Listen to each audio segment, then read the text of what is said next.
Hallo miteinander, Videoblog Nummer 6. 5 Wochen halten wir schon durch, aber immerhin, wir wissen langsam, wie es weitergeht. Was aber Fakt ist, unsere Lieblingsbeiz, die bleibt noch eine Weile geschlossen. Darum müssen wir uns selber verpflegen. Darum heute etwas über das Essen. Den haben Sie sicher alle noch daheim in der Kochschule gelernt, ist immer noch aktuell. Wenn Sie einmal etwas anderes machen wollen, zum Beispiel mit indischen Gewürzen, tun Sie doch Ihre Kochbücher wieder einmal ein bisschen durchblättern.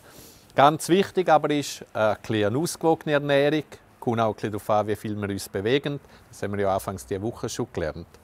Wir haben Ihnen selbstverständlich wieder auch ein paar Tipps gegeben, zum Beispiel posten beim Bauernhof direkt oder auch ein paar gute Rezepte auf www.bischfit.ch. Die haben übrigens die Rezeptbücher hier auch gemacht, in Italienisch und in Deutsch. Ja, und was gehört denn in unseren Einkauf?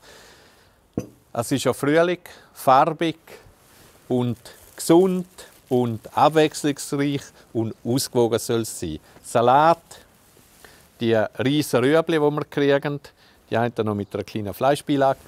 Äpfel, Lauch, wunderbare Zucchetti. Und zwischendrin nicht vergessen, unser Grillfleisch auch mal zu kehren wieder. Beim Rüsten können wir übrigens auch Kinder und die ganze Familie mit einbeziehen, zum Beispiel beim Rüeblispitzen. Und auch wieder nicht vergessen, den Nachbar fragen, ob wir ihm gerade auch noch einen Teller für Wein bringen dürfen.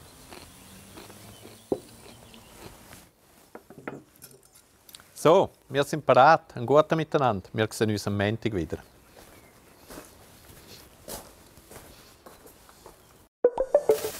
Gerne nicht so schlecht war unser selber gekochtes Menü.